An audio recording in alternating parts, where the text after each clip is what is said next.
Good morning, students. How are you all? I hope you're fine at home. Welcome to your science class. I'm your science expert, Reena Malhotra. Students, today we start a new chapter, chapter number 1, Time and Motion. In this chapter, we study about time and motion. What is time? Time is the duration of an event or the period between two events. For example, a period between sunrise and the sunset of a particular day is the time between the sunrise and the sunset. To understand more clearly, let us perform one activity.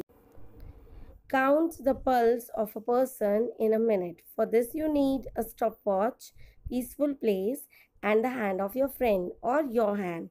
You have to hold the wrist of your hand or your friend's hand like this, and then listen the beat and count the beat, and you have to record how many times the beat will pulse will be beat, and in a 1 minute, and then number of beats you have to write in your observation.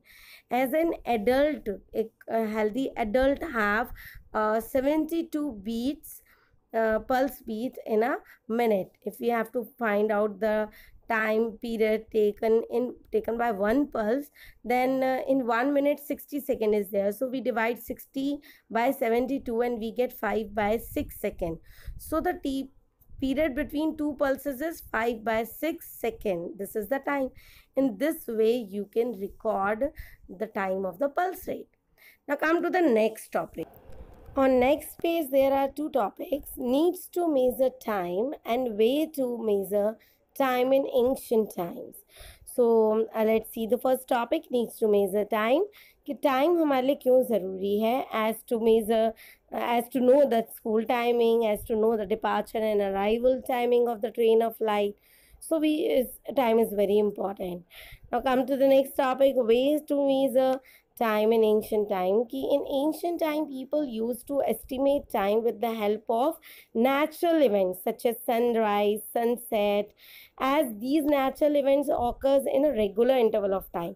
So as you know, the time interval between one sunrise and one sunset is called a day, and the time interval between one sunset to one sunrise is called night. So similarly, we can calculate with the help of these, they can easily calculate the time.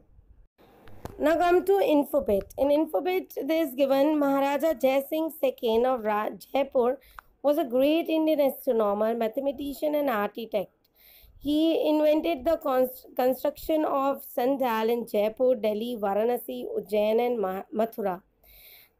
This is Jantar Mantar in Jaipur, the largest sundial in the world.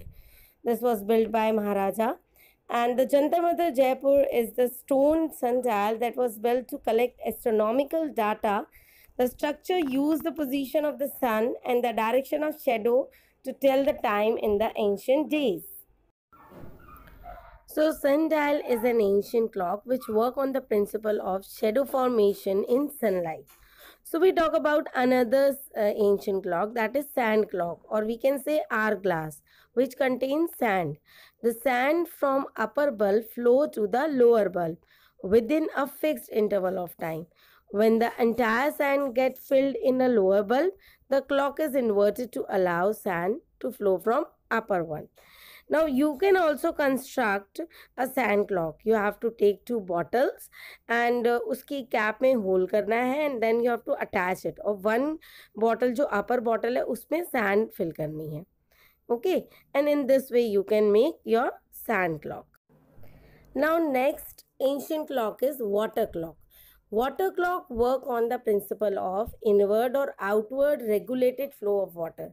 जो पानी अंदर जाता है और बाहर निकलता है एक फिक्स टाइम पीरियड में. In this method a bowl marked with the lines is filled with water and the flow of water is regulated, and the line are marked to track the flow of water that indicate time. जो हमने container में lines mark की हैं वो उस time period को fix करती हैं. जैसे कि आप इस डायग्राम में देखो वाटर क्लॉक के, इसमें आप देखो कि ऊपर डायल बना हुआ है, ठीक है, और नीचे रिसाइवर है जिसमें पानी जा रहा है, और उसके अकॉर्डिंगली वो मार्क वाले बाउल में हमें टाइम बता रहा है, ठीक है। और जैसे जैसे पानी बाहर निकलेगा उसके अकॉर्डिंग वो व्हील रोटेट होगा।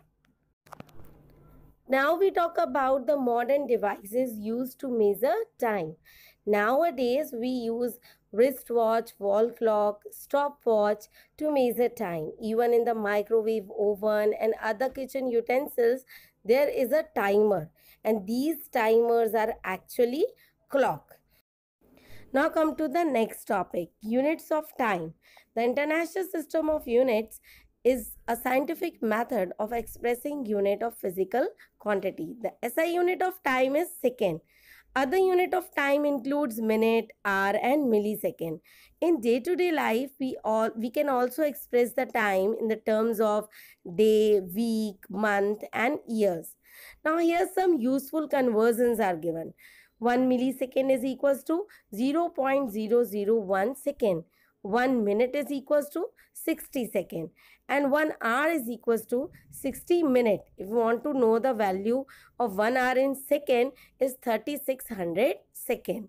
The time taken by the earth to complete one rotation about its axis is called a day, and time taken by the earth to complete one revolution around the sun is called a year. That you have already studied in previous classes. Now, next topic is measuring time interval. Stopwatch is used to record time interval generally in science laboratory and in some competitions such as relay race and debate competition. There are two types of stopwatch. One is mechanical stopwatch and another is electronic stopwatch. First, we talk about mechanical stopwatch. It consists of minute scale and second scale. Minute scale is also at the top face, and second scale is the big circle at the same phase. This is mechanical stopwatch. Mechanical stopwatch can measure time interval accurately 0.1 or 0.2 second. Now electronic stopwatch. It is more accurate than the mechanical stopwatch. It has a digital display and can measure time interval accurately 0.01 second, and it can measure time interval in hours too. This is electronic stopwatch. This all for today. You will get the in-between questions of these pages that I have explained you in this video on website. I hope the concepts are clear to you.